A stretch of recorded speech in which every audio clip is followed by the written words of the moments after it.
Yeah, so we're here on YouTube now because Facebook has blocked us because I used that clip, as brief as it was. It should have been a news access clip. Bloody hell.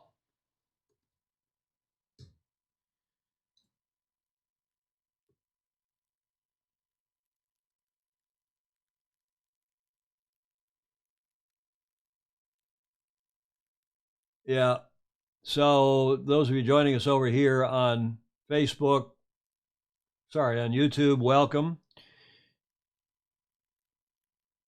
What's happening here? Yeah, I am here. Let's see how many people. We got to get something up here to see what we've got for, so I can see the comments. Bloody hell. This is a whole different kettle of fish now. But we'll do it, and we'll do the rest of the show, and then I'll patch it together afterwards, just what I needed today. We got to figure out. I'm going to have to stream this to the website and stop messing around with these croutonic, what they call CDNs, content distribution networks.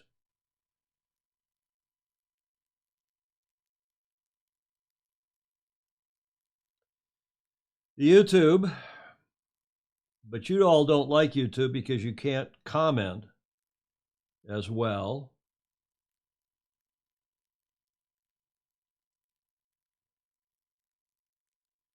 Well, that's what you tell me, that you prefer us streaming on Facebook, but Facebook has really gotten difficult, more so even than YouTube. But we'll continue the show here in a sec, because you spread the word, please, and help get other people can find us that we're over here.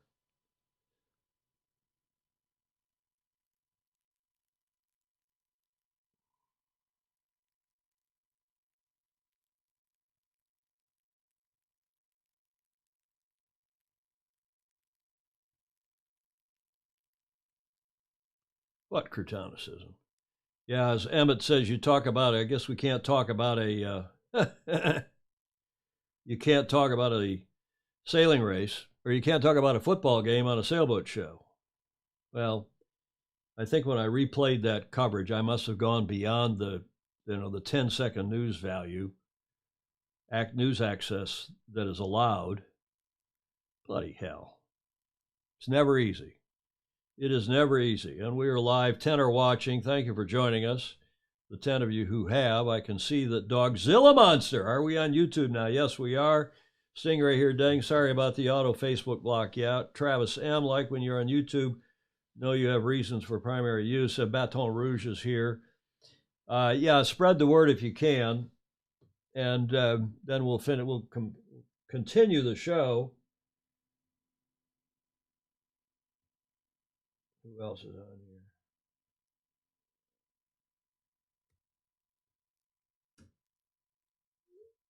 We're on YouTube now. Peter Taylor's found us.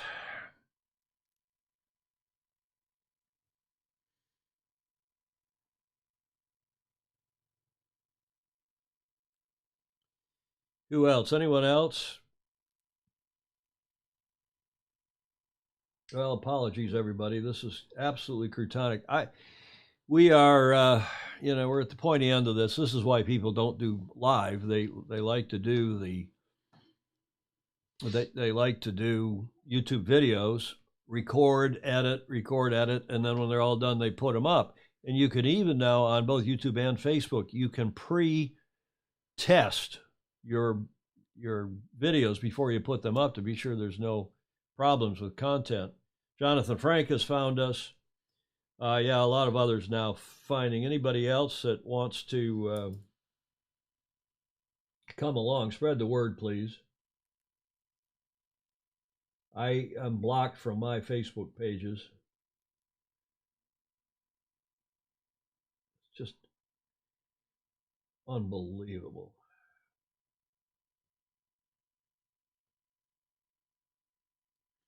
See if I can even.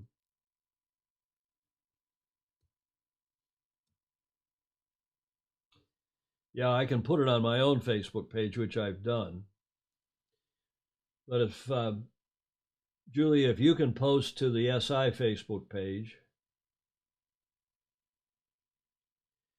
Julie, I don't know if you found us. Who else has found us? Impressive switch. Thank you. Thank you, Dogs LOL. Glide free foils. My live on Facebook. Thank you for that. Jay Wedekin has found it. Yep. Okay, good. Yeah, Julia, I don't know if you can post, Julia, to the Facebook page or Clark Chapin can.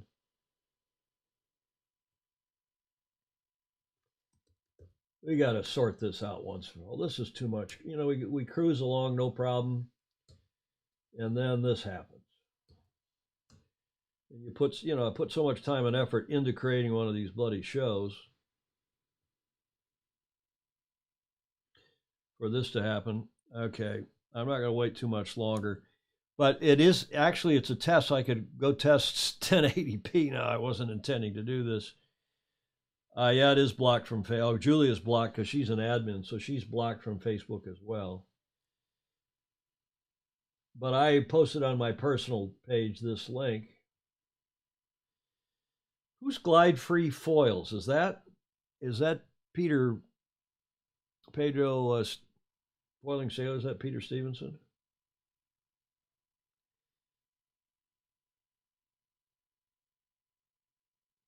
Well, those loyal souls who are here, I don't want to keep you waiting much longer. We've had this 15 to 20-minute hiatus. I don't know who else have I gotten emails from? Well, YouTube has sent a Mary Jude Savansky. Oh, she's subscribed. Mary Jude should be here now. Absolute Crutonic. Can we please the cup dates to the Budgie Cup uplifts?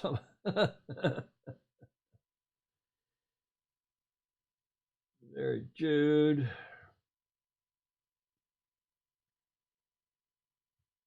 I just want to put a few more people just to be sure they know where we are. Pay your bill, Jody Shields is saying. Yep.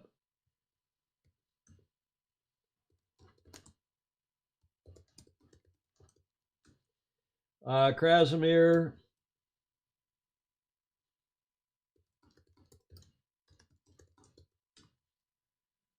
And I can now co-stream to YouTube while I'm scratching my ear here. I can now co-stream at both the YouTube and Facebook, which would also help. Who else? Ted Ryman. Did you find us, Ted?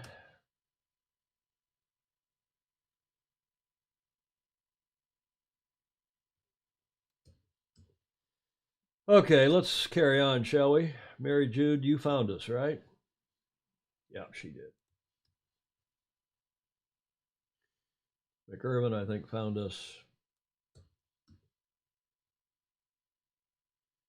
Peter Taylor, you found us. Henry Reese. Well, dear. Okay, there's a bunch of you on here now, so let's carry on. That's what happens when you use Hungarian TV. No, it clearly they stopped the stream and they blocked me from going back on. God knows if it'll be a 30-day block, but we'll figure it out.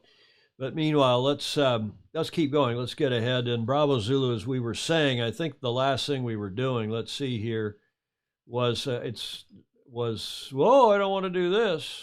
I do not want to do that because we'll probably get then a block on. We do not want to get a block from them. So we'll do this, start where we were with congratulating, you see up here, the slideshow on this big screen, so that if I want to put the camera on, this camera on it, I can do it. But let's go back to where we were with Krasimov.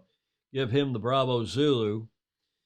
And it gives me great pleasure to confirm that Krasimir Naumov, also Bravo Zulu to him, is because he successfully defended his thesis, he tells us, on peculiarities of sports management in sailing, acquiring his master's degree in sports management with complete excellent success. We told you before we got knocked off the air, and I'm sure it was not Krasimov who knocked us off the air. I'm sure it was that little segment on soccer. I guess that's what I get for talking about football here on the show. But congratulations, Krasimir, who is a FOSI and a regular on here for what is today's now show number 433 for Tuesday the 29th. Bunch of you on here now. The huge viewing figures of AC36 were largely thanks to YouTube. John Emmett is some. Yeah, let's get to that. But first, before we do that, let's get to our Olympic report, including and especially from John Emmett. I'm John Emmett, and I'm here in not so sunny Weymouth again, I'm afraid, but it's so nice to be home.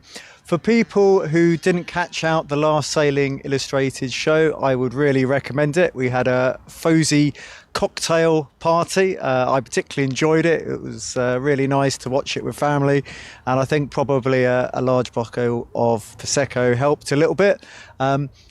Interesting thing that came up towards the end of the show, we had a little bit of chat about budgie smugglers and talking to my young goddaughter. I think that could be one of the barriers to young ladies entering the sport. So budgie smugglers, I'm not allowed to say the word speedo, for master sailors, not a good look. And if we try and avoid that, maybe we're going to have more ladies in the sport, which is something I think we all want. And today, it's an interesting day. We have England playing football, and it's also my birthday, so I've recorded this a little bit earlier than usual. And I think it's a really good time to reflect what the current year's brought and what's coming in for the future. And I think my future hope, just as much as possible, is for lots of people to be happy and healthy. I see sailing, and of course I'm biased, as a very healthy lifestyle, much better than spending a lot of time on electrical devices, sat in front of a desk and so on. And the healthy thing is really important. I guess I talk about it a lot, but I think it affects the whole world. Because when people think about vaccines, it's not something that just affects you. In the big picture, it affects everyone, because it doesn't only mean you're less likely to catch a disease and you're less likely to have a serious or bad negative outcome from a disease, you're also much less likely to spread it to other people. So that is such an important thing. The more people are vaccinated, the less serious illness we're going to have in the entire world. And it's not even about what happens in the hospitals, because most sailors, we're lucky to come from countries that have good medical systems. If you end up in hospital with COVID, which I wouldn't wish on anybody, maybe you're taking away facilities that could help people who need orthopedic surgeries, people with cancers and all this sort of thing. So my birthday thoughts is just I hope we can return to normal with happy and healthy individuals. I spent this morning sailing, and I couldn't think of a better way to do that, and I'm now going to spend some time with friends and family. So hope we have a good show.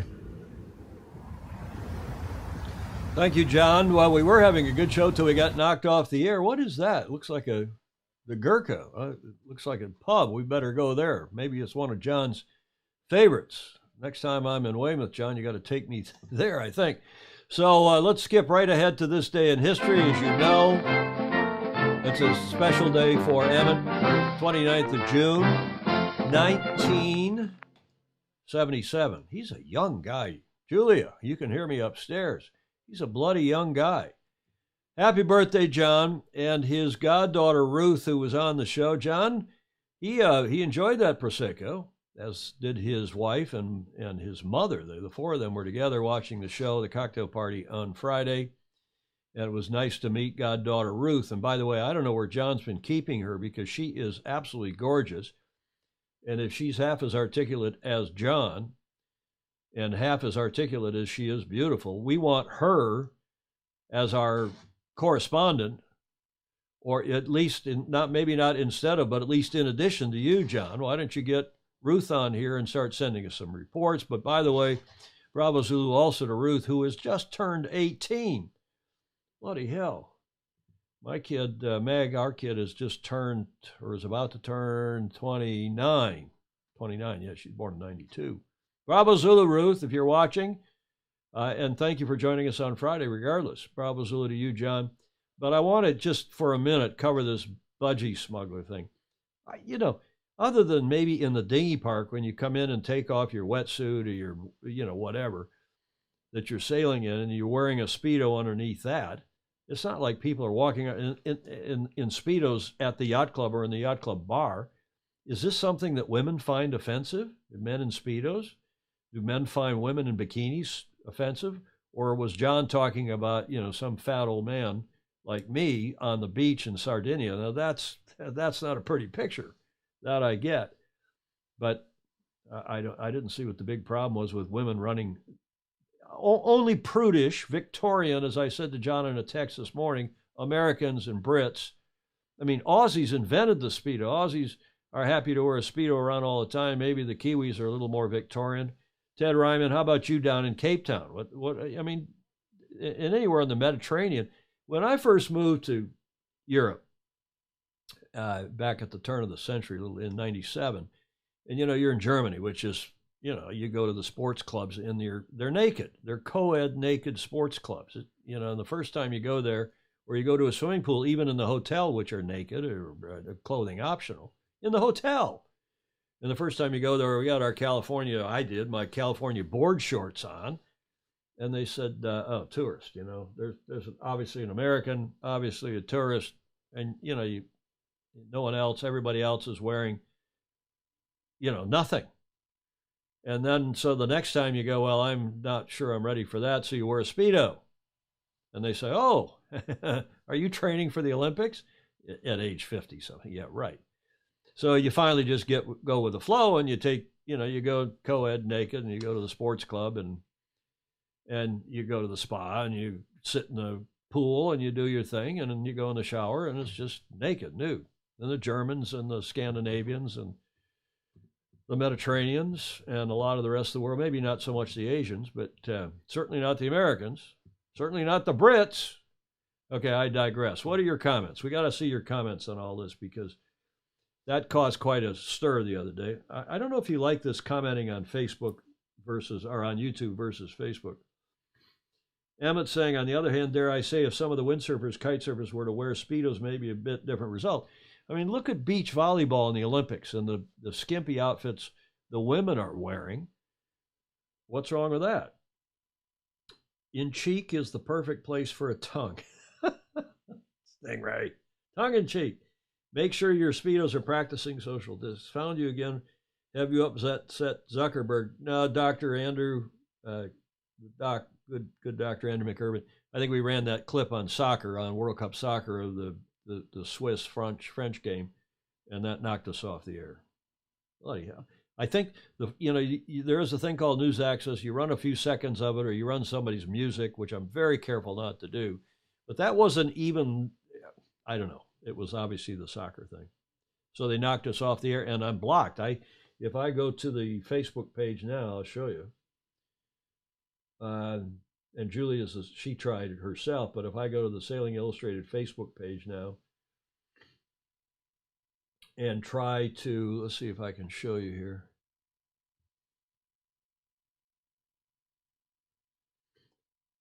I think they cut you in FB due to copyright for that's what Krasimir is saying. So here is the Facebook page. Here's Krasimir's comments or messaging. And if I just try to post a comment now, or anything, I think I'm blocked. Let's see here. Now, if I try to comment on this and put, no, it did. There it is. Your account is restricted right now. You've been temporarily blocked from performing this action. If you don't think this doesn't go against our community standards, let us know as well. Okay, to hell with them. So I can't even post, and I can't post on my own Facebook page because it's all kind of tied together in one account. Where were we?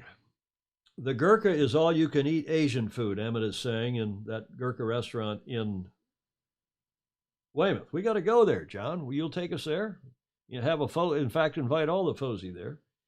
Ruth is off to uni now. We could give her our hugs and congratulations. I was joking about the Masters and Speedos. Well, I'll tell you what, I don't need to see Peter Stevenson in a Speedo anytime soon, but I bet you he's pretty fit, all that bike riding he does. And some have budgie smugglers, others have parrot smugglers, Ryman is saying. Finnish do naked sauna. Yeah, a lot of our prime ministers wear budgie smugglers. Not offenses, a great start to real-life discussion, glide-free foils. I assume that is Peter Stevenson. One nice thing about Facebook is you got people's real names. On here, we got to figure out who all these people are. Jonathan Frank's using his real name. Krasimir's using his real name. Jonathan Frank, my mom made me wear Speedos when I was 10. I am still scared. Well, we grew up in the 60s, 70s. We wore Speedos all the time. In fact, got up in the morning, maybe slept in them even. Growing up at the lake, put it on, went swimming, went sailing, put on, some shorts over them or something, and put a T-shirt on and some flip-flops. And, we didn't even think anything of it until everybody got modest in the 80s or 90s, whatever it was. Okay. For the future, Emmett is saying maybe dual stream FB YouTube. Yeah, we can now do that thanks to this new computer system we have here, this new powerful Mac Mini. But that's another issue. Julia being up in Studio A could be wearing a Speedo for all we know. Well, Julia is up in the Commodore Suite. Studio A is out in the lounge, is where we used to do the show when we first started. Studio C is in the grill room, the kitchen, the dining room, where we've done a couple shows from there too. When we need the big dining room table, we have a group around the table, but I digress. Let's carry on here. Thank you for joining us. We're an hour and 2 minutes in for our Show Us, Interrupt Us. Sorry for the cutoff, and a lot of you now have found us, quite a few of you on here. Mary Jude says, finally made it back. Now my equipment is Crutonic. Shouldn't be. Probably our fault, Mary Jude, that you struggled to find us, but glad you did. I think Pedro's next report is going to be in Speedos, evidence. I hope so. That would be worth saying. Give us a report, Peter, when you give us the next tour of Sydney Harbor. Let's get on to the American Cup boat race. Julia hates it when I say that. For an AC-37 Cup date, as Emmett and a couple others of you have mentioned, they put out, well, this was the video. And I'll tell you the title of this video at the end. You'll be surprised. Hopefully we don't get knocked off the air again by the America's Cup.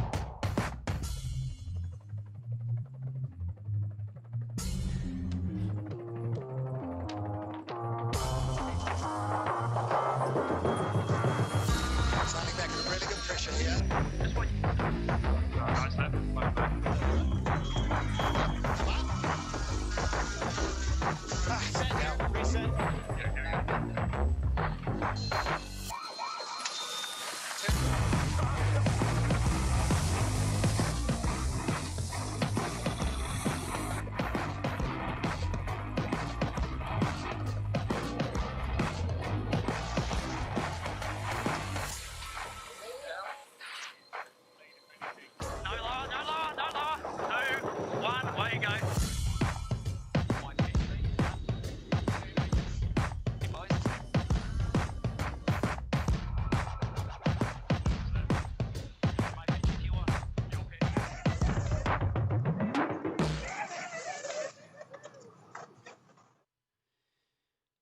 Now, you know what the title of that was?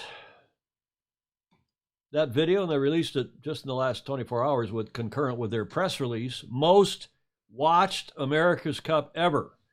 And they sent out a long press release, and the gist of it, besides saying where they'd had this and that and the X many shows and this many on social media, but with an audience of almost 1 billion viewers, they said. And this was a Nielsen report, they claimed. The 36th America's Cup presented by Prada achieved its clear broadcast and viewership objectives to be the most watched America's Cup ever, with a dedicated viewership audience 3.2 times the size of the audience of the 35th America's Cup in Bermuda. Well, I'm not sure that's saying much. Why don't you compare yourself to the viewership of 2007? Or of even 87, for that matter. An in-depth broadcast and media analysis undertaken by Nielsen revealed the AC-36 events, AC World Series Auckland, Prada Cup, and America's Cup match between November 2020 and March 2021 reached a total global TV and live streaming audience of 941 million people globally, according to Nielsen. Okay, well, what's the old saying? There's statistics, damn statistics, and lies. I mean, you got to take them at their word. I'm sure they wouldn't doctor the Nielsen report, but who knows? Who knows? Let's look now at the video that they released another video that they released. This from some time. Well, actually, this is not even it. I was going to play another video that they released called "Inside the Broadcast Center" or something, and it was frankly an old video that we'd aired before. Wasn't very good. But this is a North sales video. It's about 3.5 minutes long, featuring the broadcast team, and I think you will enjoy this and learn something about what they did in the IBC, in the International Broadcast Center. So this is a live gallery where we handle getting the America's Cup racing to air.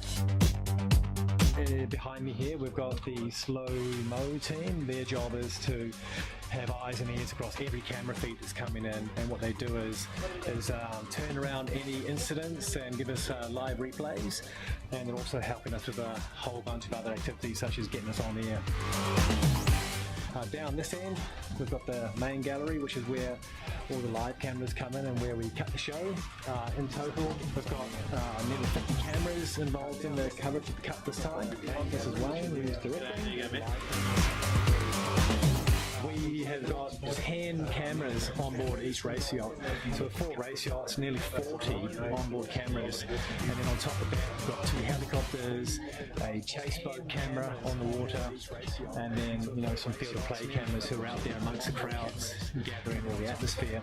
So it's a lot of firepower out on the water. It can be quite a lot to manage, which is a pretty amazing position to be in with all this artillery, so that we can kind of bring you all the action as it unfolds. This America's Cup team, with its personnel, have been together for nearly 3 America's Cups. So having great people is one of the real signatures to pulling off a great show. And of course, you had great people talk about it. Having great Kenny Reed, everyone knows Kenny Reed. We're finally getting that show produced properly, so why don't you go commentate for a little while? Sorry, Take care of that. Okay, I'll leave it to you, Kenny. Everyone knows Kenny Reed. We're finally getting that show produced properly. Okay, so there we Commentate for a little while. Take care of that. Okay, I'll leave it to you, Kenny. there we had the whoa. Okay, so there we had that little inside. But let's look at their stats and then decide whether they seem correct or crutonic. And that was interesting. That was a bit weird. We had a little bit of replay there in the audio. But let me show you these stats issued by America's Cup 36 by Grant Dalton and his team. Most watched America's Cup ever. Total audience 941 million. New Zealand, Italy, USA, UK, Australia, France, dedicated audience 20.5 million for AC35 and a dedicated audience of 68.2 for AC36. Okay, well, does that seem reasonable? Does it seem correct? Global TV coverage, contracts with major networks covering 198 territories, 29. Major network broadcasters, 55. Territories live on americascup.com, YouTube, and Facebook, 236. Well, as John Emmett saying, yeah, I think YouTube was the biggest. Hours of live TV broadcast, 52. And then they detail the number of press conferences and daily 24-minute shows and so on. Social media, 35 versus 36, 159 million impressions versus almost 500 million impressions for 36. Followers, 491 versus a little over 1 million. Well, I think that's just the growth of social media, so okay, that's cool. Almost 1 million page views on americascup.com. On March 17th, the final day of the 36th America's Cup, 36 million viewing sessions from 7.9 million unique viewers on AC YouTube channels, equating to 7.7 million hours of watching of America's Cup footage. Okay, but there's one more panel here of stats that they issued. Press articles, 11,480 mentions. Online news, 119,000 and change mentions. TVNZ, 2.7 million people watch the America's Cup on broadcast TV. This equates to 59.6% of the total NZ population. The series generated almost 2.4 million live streams on TVNZ demand and over 1.4 million video on demand streams. 17th of March final day race, TV total reach 1.395 million with a rating of 19.3. Total gross media value, New Zealand dollars 1.4 billion or 832 million euros. Well, this was run in Scuttlebutt last night, and even on Gladwell's on sail-world.com, which ran it yesterday, the comments were not positive, and people either don't believe the numbers or are not impressed by the numbers, or both, at least the people who are commenting. What are your comments? What do you think?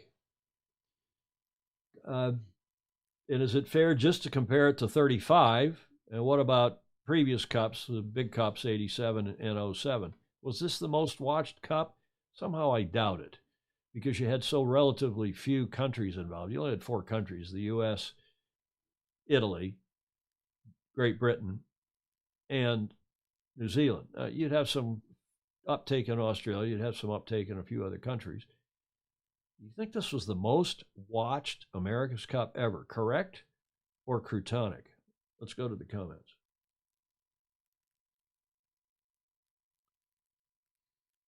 "2007 America's Cup Race 7, Alinghi's Defense, 412. This is Krasimir. 412,000 views, 221 final, 75. Yes, I know some time has passed since 2021, but I doubt view hits will increase tenfold. Dogzilla, that Stingray up in Seattle. Aside from all the audio headroom clipping and latency problems, not a bad. But no, look at the television coverage, especially. They had a little bit of problems early on with the yard markers, the yard lines, the lines. But the stuff that Stan Honey invented, or he and his colleagues, and then was done beautifully by ARL, by the company down in Dunedin called Animation Research Limited. The graphics, the job that Mr. Sefton did in producing that show with all the there were 8 cameras on each boat. 8. And yeah, the audio wasn't that sometimes the commentators talked too much and we wanted to hear what was coming off the boat. And when the commentators were talking, they needed to duck down the audio of what was coming off the boat, so the commentators weren't shouting over felt like they were shouting over the audio coming off the boats. Pedro, testing for my computer. Why is my Facebook blocked? I don't know why you're paid. Maybe they think you're part of the Fozy and the Sailing Illustrated Mafia. Pedro, maybe because you tried to stream to guilt by association. Yeah, Peter Taylor. Glide Free Foils, I think they blocked you on Facebook to stop the Speedo report. Except the USA, perhaps the largest mark to be exploited, yet we had to pay. Yeah, that was, look, if the America's Cup is going to have a huge television footprint, I know they needed to make some money and they wanted to make some money, but again, it's got to be free to air. It's got to be reach and frequency. It's got to be free, as was promised, again.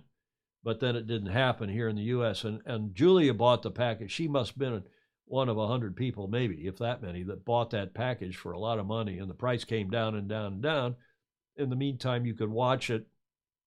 A lot of it you could watch on YouTube, or you could watch any of it on YouTube or Facebook with a VPN, virtual private network, or you could, that's how we were doing it with our Zoom stuff. All of you were watching on Zoom and commenting.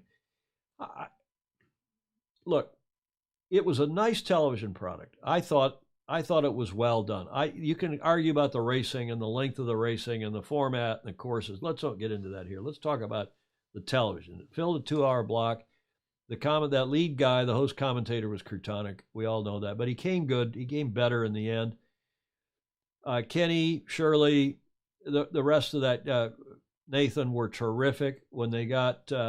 Help me out. Some of the other guys who were up in the helicopter, particularly the Brit, who's doing it now for Sail GP, tell me in the comments.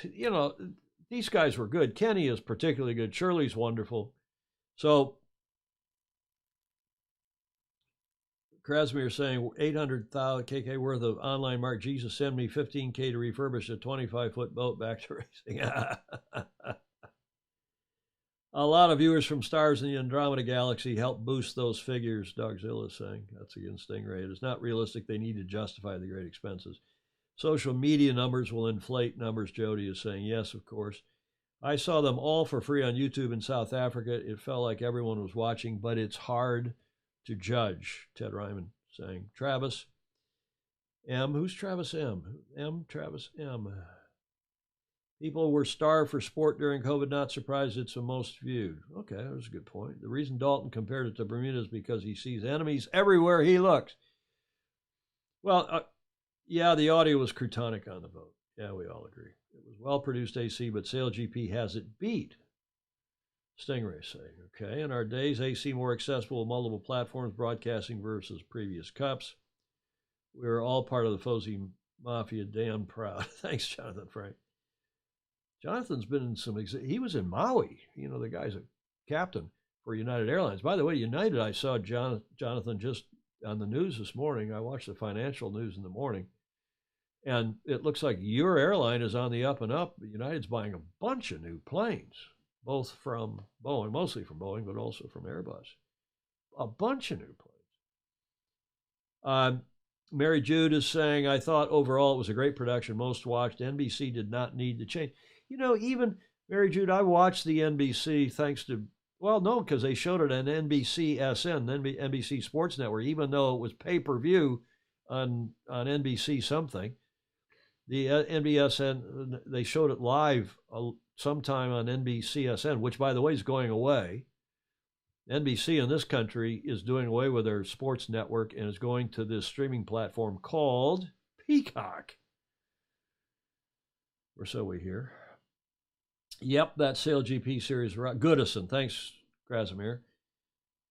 No, it wasn't Goodison. It was Freddie Carr is who I was thinking of. Freddie Carr, who was up in the helicopter and has been doing good work. And he also did, the Ocean Race Europe, didn't he? Wasn't Freddie on that as well? I think he did. Yeah, Gordon Smith skeptical as well about the most watched. Thank you for the Zoom parties, Julia. You were fantastic. Thanks for sticking your neck out so we could enjoy the racing. Yeah, well, it's more fun to watch it together, isn't it? I mean, I don't know why they thought why they didn't just live stream it free to air on YouTube and Facebook so everybody in the world could watch it all the time. They would have had a huge, much larger viewership, no doubt. And then people like us could have had watch parties without any problem. Thank you, Jody. Yeah, Freddie Carr. GP's TV production rocks. Yeah, SailGP's TV production is plenty good. It's a lot of money. I ain't going if it ain't Boeing, Jonathan Frank said. Stingray, who used to work for Boeing, is just recently retired, probably said the same thing. I'm so glad United is replacing their 727 fleet. Freddie was great. Goody was also in a helicopter. Thank you, John. Emmett Peacock, a big budget. What is it about this Speedo thing, this budgie thing? Budgie smuggler. We talk about ladies' bikinis, we'd start talking about jock straps, and then, then we can really get going. But you all don't even know what jock straps are outside of the U.S., or maybe the rugby world a little bit. These watch parties were so great. Without them, I was to sit alone at 4 a.m. Yeah, Krasimir. AC Zoom parties were great, but they totally ruined my sleep, Gordon Smith said. What's the latest with the AN-225, the Antonov? Yeah, I saw that plane had been grounded. That's the big one, right? The Antonov, the big one, had been grounded, and now I see it's flying again. I don't know. I also like Stevie Morrison very much as a commentator. John Emmett said yes. And Mary Jude, the watch parties were so fun. Okay, good. Well, thank you for that. The watch parties were a lot of work for us, but I think it's fair to say that my collaborator in the Commodore Beach Street Yacht Club, who is upstairs, not here in the Studio B with me today, because again, if you didn't hear that at the top of the show before we got cut off, I've got these symptoms, and I probably just got a cold. But on the advice of McIrvin and Alfredo Partible, our Kaiser nursing friend here and others are saying, well, you might have breakthrough COVID. We don't need to talk about that again. So you better self-isolate for 10 to 14 days and see what happens. I'll go get another test. I did test last Thursday, but it may have been too early and it may have been the wrong test. I've learned a lot about this myself, and others of you who had this have gone through this, but there's this lateral flow test that Andrew McIrvin tells me about. That's the short one. They go and they jam the thing up your nose and they go and spread it out on something and they put something next to it, and it's a quick test, but it also returns 30 or 40% false negatives, 30 or 40%, and particularly, apparently, it returns, I've been reading about this, it returns false negatives in the case of somebody who's got breakthrough. Not Delta necessarily, but any of these breakthrough COVID. So I got to go get the PCR test, and that means I test every day lateral flow, Emmett is saying. But the PCR test, which can be done quickly in kind of a 24-hour thing, but it also normally takes 3 to 4 days because I got to ship it off to a laboratory. But here now, because people are so, the vaccination, especially here in the Bay Area, especially in California, so many people, such a high percentage of the people are vaccinated. The testing is all but shut down, at least the big public testing sites. And you can go to private testing sites. I had to pay $80 for my swab the nose lateral flow test, the quickie test the other day. And then after I did it and found out it was negative, then I found out from Andrew McIrvin that you got to get the PCR. You got to get the PCR. So I'll go do that hopefully tomorrow and see. If I'm not better tomorrow, I'll go do that. 40% false negative self-inflicted test. What does that mean, Andrew? I should get McIrvin on here by Skype. Andrew, can you come on by Skype and talk about this? Are you willing and able to do that, or should we get you on in future? Maybe we get you on a week from today. I've got a special guest on Friday, live from, well, it won't be live on the water, but good night all. Krasmir saying, pleasure meeting all of you. Thanks, Tom and Julia, for the return. Okay, well, for the feature, yeah, easy. Maybe we get, let's wait till next Tuesday. I'll see how I'm going with this madness. And maybe we can get Andrew McIrvin on next Tuesday. We don't have to do you today, get you on today, Andrew. Let's see if we can press on. Okay, well, I don't know if that stuff is correct or crutonic. I can't believe it was the most watched America's Cup. I think in 07, when you had all those countries, including South Africa, Shaloza, and teams from, lots of other countries, I think you would have had more eyeballs, more viewers. But maybe social media has displaced that. Social media has come a long way, especially in the last couple. It was a good telecast. It was it interesting, compelling, exciting racing? Well, some of you think it is. A third of you thought it was great. A third of you thought it was awful. And a third of you were kind of in the middle, I think. Free and easily available quick and PCR tests are really the foundation of keeping the bug under control, Gordon Smith is saying. Gordon, thank you for all of your contributions on the cocktail party on Friday. You were very interesting and informative. John Emmett, it means people who test themselves more likely to have, okay, that's what the self-testing thing. Well, I didn't get self-tested. I went over to one of these urgent care sites, and she said, "Are you here for a travel test?" I said, "No." Well, do you have symptoms? And I said, "Yes." And she kind of, "Oh, would you step outside, please?" So she made me go out of the lobby. It was a nice day, so it was no big deal. Go out onto the street, and then she came out in full PPE and with the not only the mask but with also the shield and yada yada, and did her thing, and then said, "Well, I'll text you in 20 minutes." And I went away and waited for the text. Came back negative, so then I went into the coffee shop and had a coffee and a bun. I probably infected them. If I am infected, it's just a cold. But I don't get colds. And the other thing, now that I got the doctor on here, I'm blathering on about this.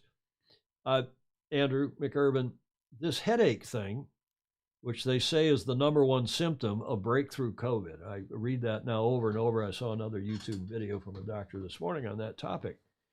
But so if any of you have this headache, and I never get headaches, even Julia doesn't give me headaches, even when we have a hangover, I don't really get a headache.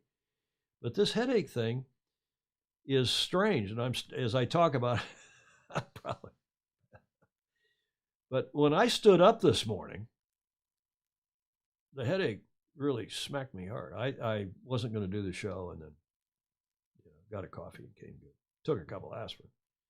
Okay, next Tuesday, Andrew McIrvin has said, and I can tell you about the Round the Island. Great, the 90th anniversary with 1,200 boats. Is that this weekend, Andrew? Great. Tell us all what else is going on down in the Med with maxis and so on. Lateral flow tests are free in the UK. Emmett is saying, well, they are free here too. But you got to now. About the only place you can get them is at the airport, or in some areas. There's this part of San Francisco which is called the Tenderloin, which is, it's kind of the homeless and drugs and bad area of town in central San Francisco. You can go there and get tested, but I don't need to go to the Tenderloin anytime soon. I see the beginnings of a pair of horns growing right above Tom's nose and eyebrows. Am I guessing Pfizer? Yes, that was Pfizer. I was double Pfizer. It was the most watched AC in 2021. Shields is saying, yeah, that is for sure true. I had a bit of a headache after several ciders, G&Ts, and a 1.5 liter bottle of Prosecco on Friday. Yes, Saturday, the 3rd of July. So this Saturday is the Round the Island race. 1,200 boats expected. So there's a lot of pent-up demand. Great to see sailing making a comeback in so many areas. Christopher Gillingham said he's had a few headaches since the second jab. I've had no problem with the jabs. Sore arm for a little bit of time afterwards and felt a little. The jabs didn't really bother me. But then something happened a week ago. I don't know. Maybe it's just age. That's about it. Let's get into our Whiskey Tango Foxtrot segment and contributions from several of you. Thanks very much. This came from Jonathan Frank. I don't like where this is going, he said. France held the World Cup in 1938. Australia had bushfires in 1939. Cancellation of the Tokyo Olympics in 1940. And then in 1941, Japan attacked Pearl Harbor. In 2018, France, not well spelled there, won the World Cup. In 2019, Australia had bad bushfires, a lot of fires. 2020, the Olympics got, postponed. What's going to happen in 2021? Jonathan Frank asks. Thanks, Jonathan, for that. You got to like this. Feelings of power, money, of course, status, and I never had a feeling of power from hoisting the spinnaker right way up, but we've all hooked the spinnaker up wrong. We've all hooked one of the clues, one of the lower corners on a spinnaker on a symmetrical sail is called the clue, and the top is called the head, as you all or most of you will know. And every now and then, and they're well marked in the bag, and you're in a hurry or you've got somebody who's new on the boat, and you can hook the thing up and put one of the clues and hoist it up by the clue. Then it looks like sort of like a jenniker. You've got the foot or the short edge of the thing from the top down to the spinnaker pole, and then the thing wrapping around, and it looks terrible, and it is super embarrassing. So I'm not sure getting it right way up the first time is all that. It gives you a feeling of power, but I don't know. I've done the Round the Island race 4 times, and it's such fun, Ryman is saying. Good, okay. Speaking of Ted Ryman, this one came from him. As you know, he loves motorcycles. He loves sailing. He of the Harley genre. And he says, and maybe 3 people. Courtesy of Ted Ryman down in South Africa. This courtesy of my mother, I think she found, Jan Davis, did you find us on here? I don't know if she did, but he who laughs at himself never runs out of things to laugh at. And we do plenty of that, don't we, Julia? We laugh at ourselves all day, every day, which is a good thing, and that's how do you pronounce that? Epictetus. Epictetus? I don't know how to pronounce it. That's courtesy of my mother, Janice Davis. The finishing line, our final segment. This was, I think Krasimir, I found it on his Facebook page. I don't know where it came from originally, but have a look at this. It deserves a caption contest. Not yet.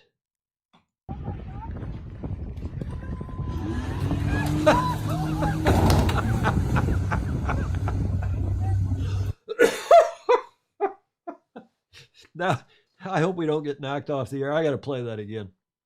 I nearly fell off my chair this morning. Having grown up in Michigan, where we all have these pontoon boats, and we have croutons that operate them, who are not.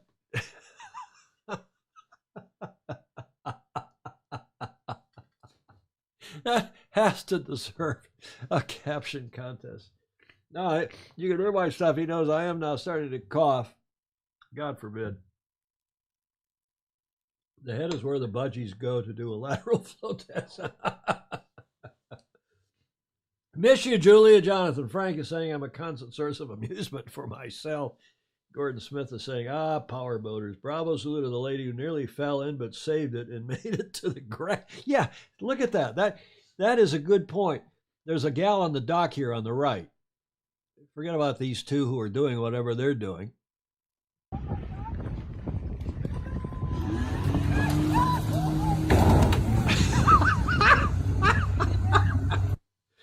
If you had tried to stage that.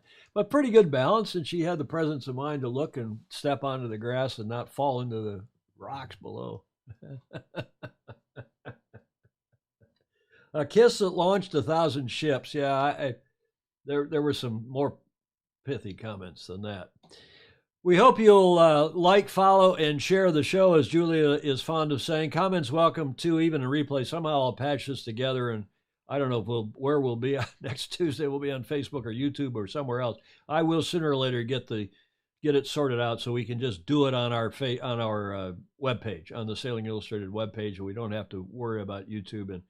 But it is not easy. It's a lot easier to do it on YouTube or Twitch, or you don't want to go to the Twitch, I'm sure, or Facebook, especially the commenting. Tell me, is the quality good?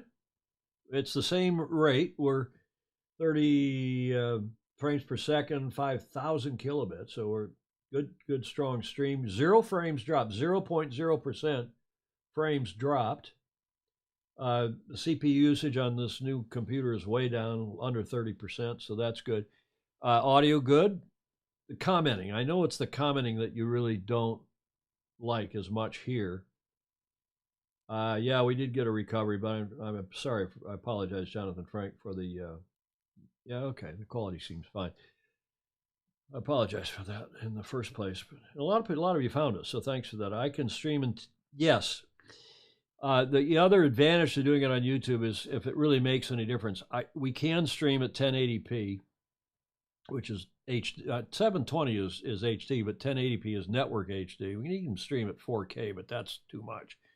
Problem is, if we start streaming at 1080p, even 30 frames a second, forget about 60 frames, is that some of you on slower devices or with internet connections that are not perfect, you'll start to get buffering. You'll start getting the beach ball, and you'll start getting the buffering. So most of you, tell me below if you're watching it on a phone or on a computer. Very few of you are watching it on a big screen TV, on an Apple TV. I know John Sangmeister and his sons do that, and others. But if you're just watching it on a phone, that's a 480 or 580p device, 720 at the most. And on a phone, 720p is more than enough. Thanks for I agree. Quality is great here too, and 60 frames. Yeah, you can go 60 frames. Audio is fine. Well, we have improved the audio quite a bit over the months, and now that we have this fancy new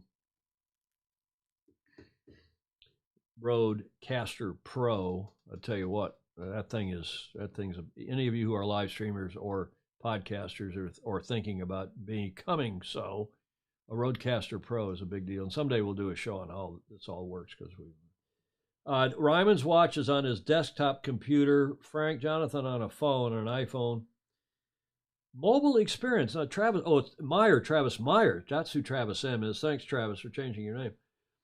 Mobile experience is far superior on YouTube. I wonder why that is.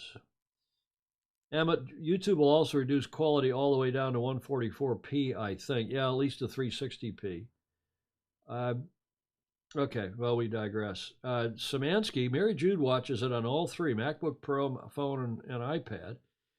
Gordon Smith says, for me, the issue seems not to be the internet speed. Mine is excellent, but rather my distance from you. Too many server and router. Really? Paul Homchick is watching on the TV. I vastly prefer YouTube to FB streaming. Really? Paul, I had a lot of criticism from the regular commenters, and you comment often enough. What saith the rest of you while we're on this topic? Comments welcome too, even in replay. YouTube always seems better, Mary Jude Szymanski says. Video is better on YouTube, but the comments are rather more difficult to follow, Gordon says. Stingray's Dogzilla, a.k.a. Dogzilla Mouse. Yes, I have it on my new iPhone 12. It looks even smoother on that than all the big HD TVs it is casting to the cheering audiences on the floors above.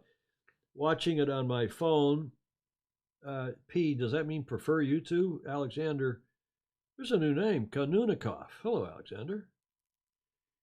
Well, put in the comments below if you, and this is not scientific, but put in the comments below if you prefer YouTube versus Facebook, those of you who haven't already commented.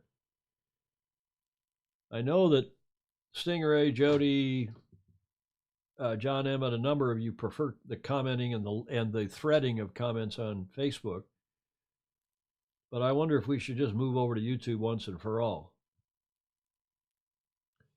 YouTube casting to TV is easier than FB. YouTube has an app for casting. I'll tell you, there's the other thing that is a problem. Now that I'm gas bagging away here an hour and 40 minutes into the show, well, except for our 20-minute hiatus.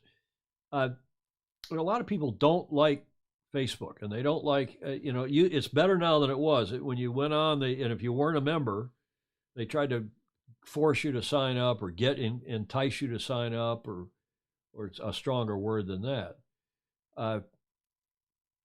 Not force, but to, really cajoles even, too weak of a word. And a lot of people simply don't like Facebook. I have senior, serious yacht racing friends, especially older folks, who will not go on Facebook, do not want a Facebook account, yada, yada, yada. So if World on Water, okay, Jeff is saying YouTube, please. It's a shame we can't like on YouTube. That's right. That was the issue, Ted Ryman. It's a shame we can't like on YouTube. Baton Rouge, YouTube casting to TVs. Oh, I said that. I read that one. We'll try to fling it to Apple TV and replay, see how it goes. It's very hard to watch on a FB live stream on a TV, but it's trivial with YouTube. Paul Homchick is saying, if you went to YouTube, I could live. Well, we could stream to both. And if I stream to the website, that's even easier, but then we have the commenting issue. Alexander is preferring YouTube. Stingray, Tom, it works great either way, but commenting is more interactive with the FB interface, with the Facebook interface. John Emmett saying the only issue is we end up splitting the comments between two platforms, so maybe live on YouTube, then premiere on FB at a different time. Both can be in 1080p. Can you upload in 1080 on Facebook, John? I didn't know that, but that doesn't surprise me. Perhaps with so many watching and replay, YouTube is the way to go. Okay, that's a good point. Commenting is certainly more interactive on FB, and I can't like on YouTube, but I hate FB butting in.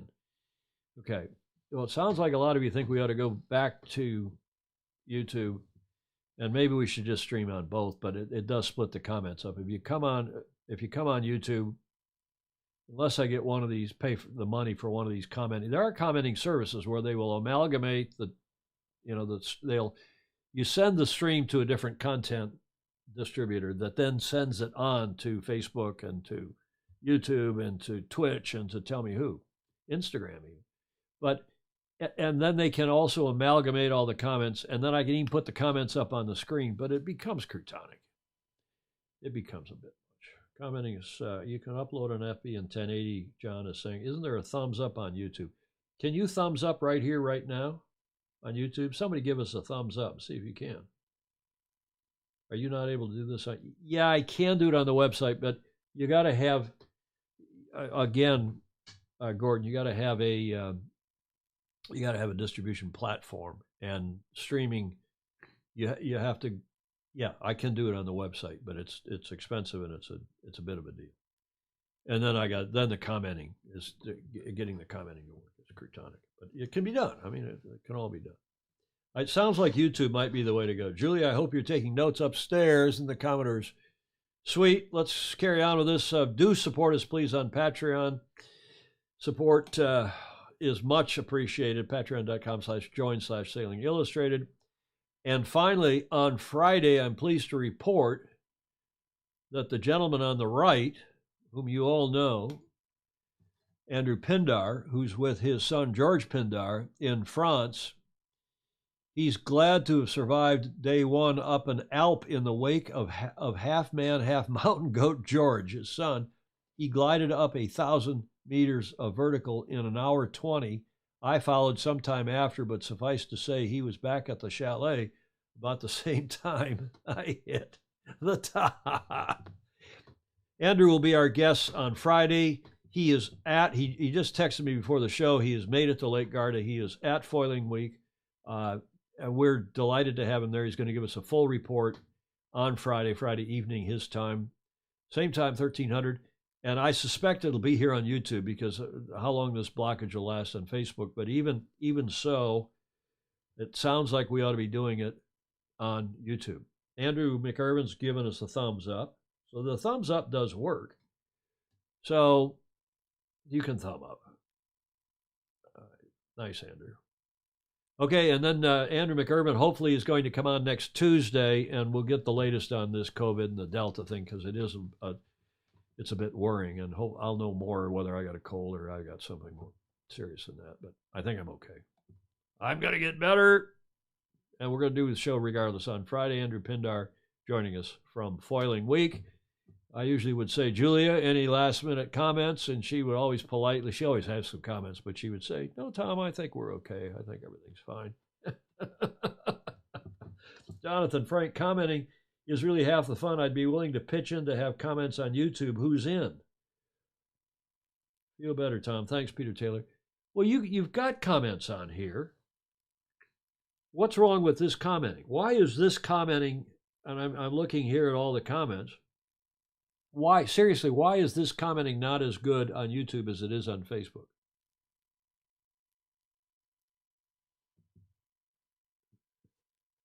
Ted Ryman's given a thumbs up. Alexander Kanunka Kanun Ikov.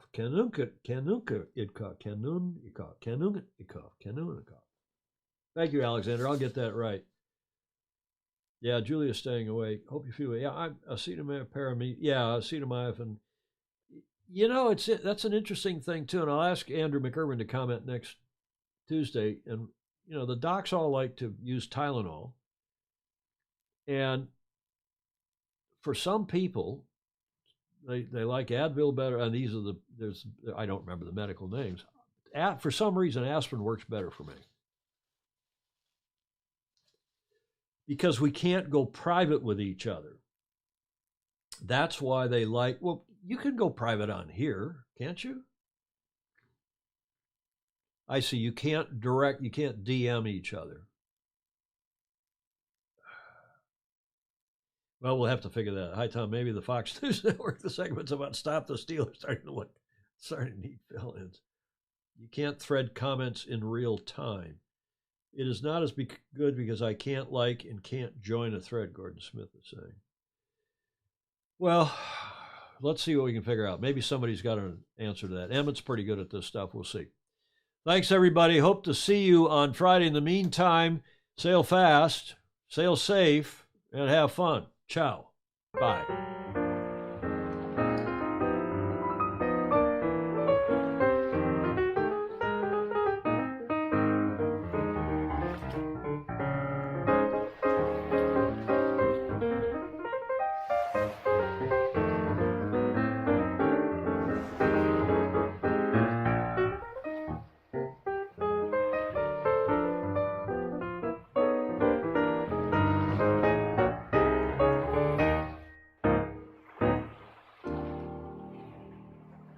Bye.